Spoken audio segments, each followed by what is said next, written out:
First thing first, what I like to do is just find a clap or something. Just anything, so you can keep the rhythm going. Right, let's set the speed 170. Right, let's choose a proper kick. Like basically, let me just move this here so I can hear the kick properly. Let's choose this kick. Let's choose a snare. We make another sidechain for the snare because it's quite short. Right, we're gonna respect that. And mostly when you do the sidechain here, you just gotta look at the transient of the snare. That initial tiny bit at first, right? That's what you wanna look out for. Tiny bit for the tail as well.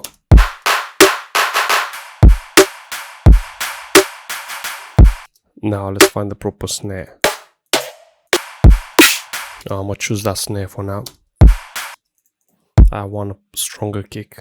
Let me actually see if I can get something from the processing. Right, that's the foundation. We're gonna see what can we make out of it. Let's add a subline. Should we drag a sample or just make the sub ourselves? Let's make the sub ourselves, man. It's actually going on number 4. Yeah, let's put this thing here. Sub is going to the bass, which is fine. Parametric EQ. We cut up the highs. We go to the spanner here. We select the root.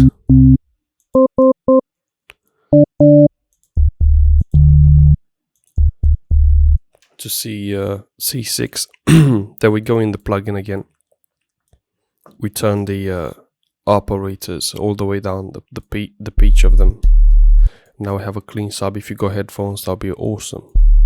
You can also add the harmonics and the blending of these. Not for now. We need just a clean sub. Just properly gonna be saturated. Alright. It's going from the sub to the bass, and the bass is sidechained. If we add up a bit of reverb on the snare to make it more dynamic, more open, that's too much. You remember the fundamental of the snare is this one, 144. So we gotta go over that. We gotta avoid this muddiness. So we gotta start basically around 450 thingies, even higher, right? 500-600. We add a bit of the damp, more than the high cut, so we can have a bit more expressiveness. What's left to be done is just play with the decay and the wet knob.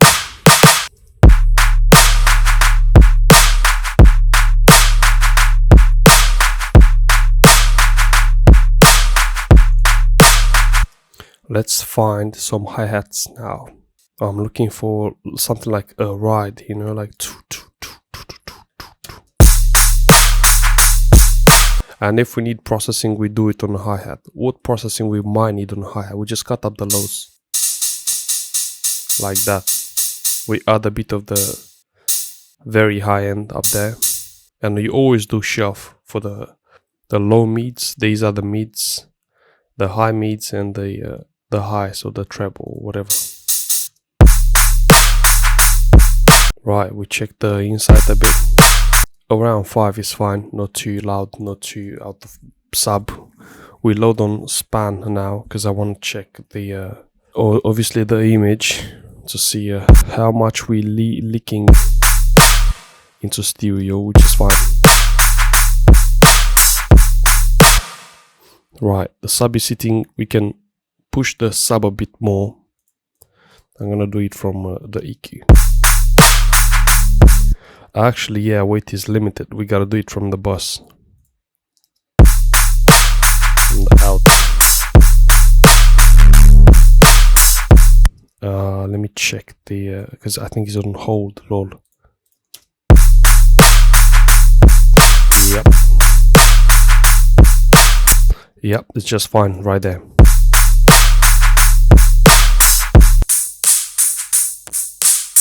It's fine. Like that. Now that we have basically a solid foundation for the song, we can start to bring in the elements. I could dance.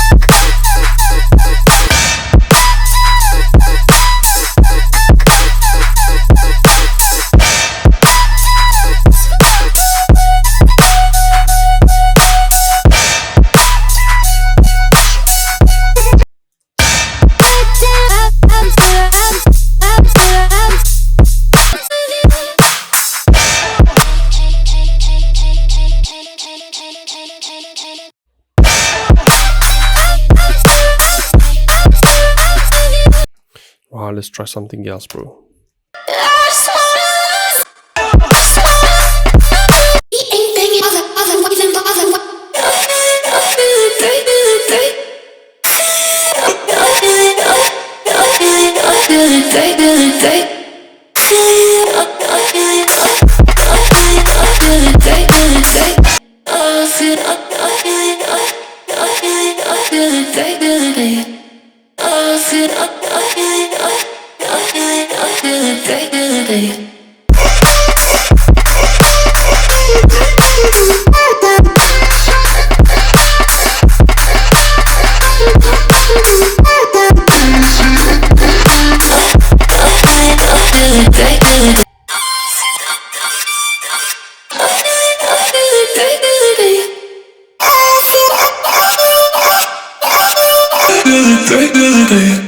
Let's try some hi-hats, half bars.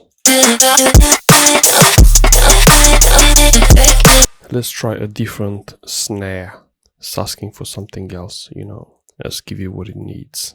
Let's make another. Actually, we had on number 2, but you know how life is. Sometimes it happens, you know.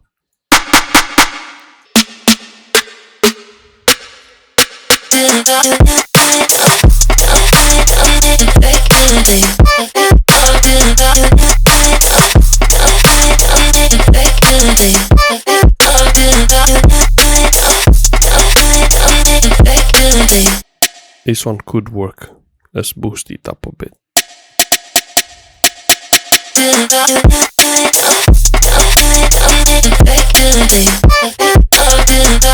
That's for the snare only.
Right, so let's call this the first drop. However, it's missing mid range a lot.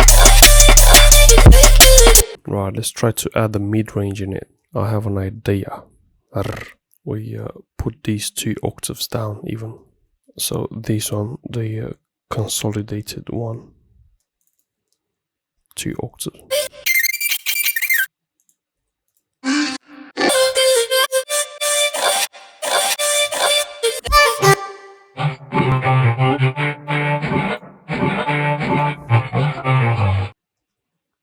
Pro Q3.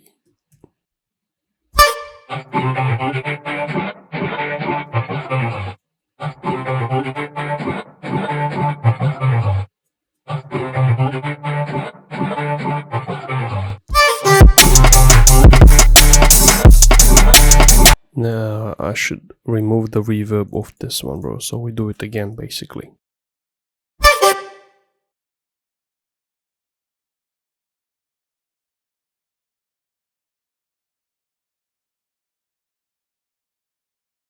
Yeah, it's much better now.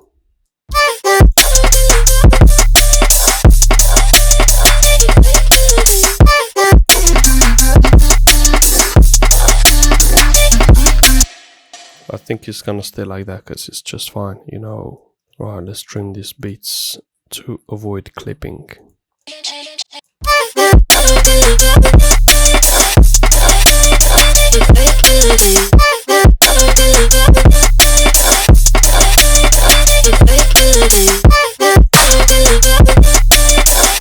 Right, so that will be the first part of the drop.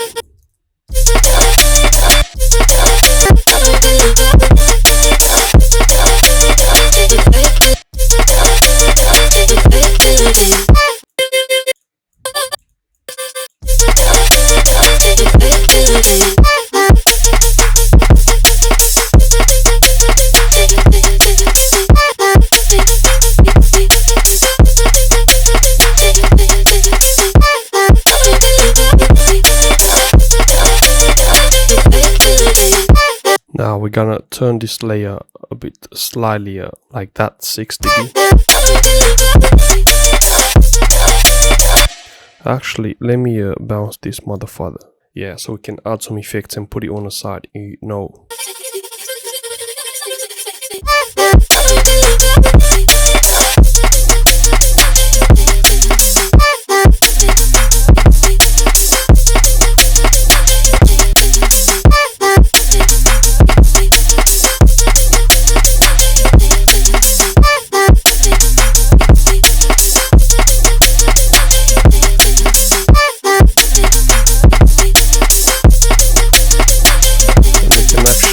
Do one more thingy from here. We make it unique and we put this motherfucker 700 semitones up, stretch.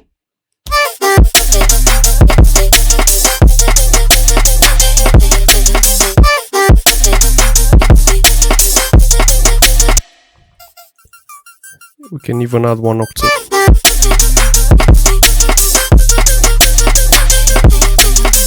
Now let's deal with the kick. It's not kicking proper like boo. We need something there.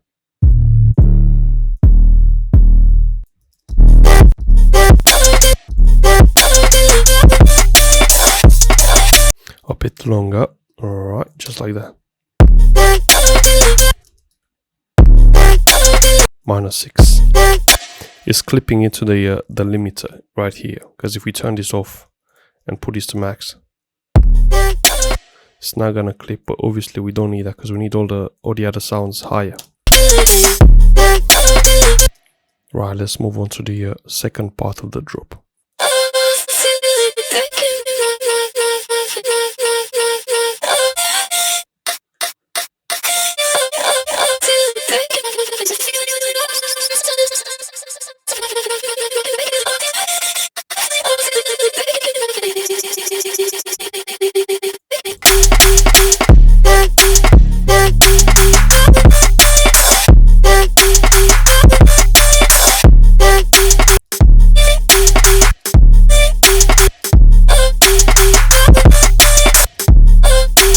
There's something missing in this drop, bro.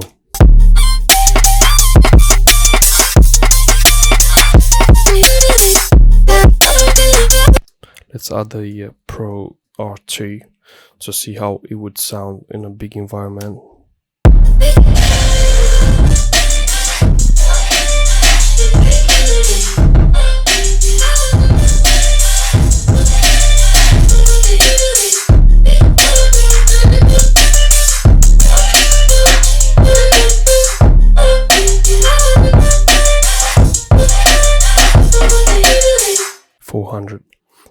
You can immediately find the key of a wrong instrument in this mode when you mix with a Pro R2 on your master, right? On and off sometimes.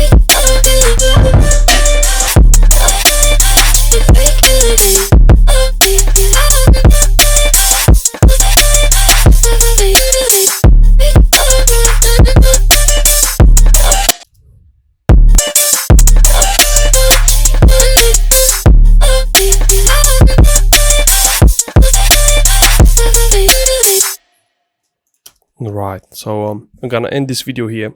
I hope you took something like mixing and stuff I'm doing so you can achieve a clear and powerful sound. And I'll see you in the next video. If not, probably then I'll continue this and keep recording on it. I'll see you in the next one, bro.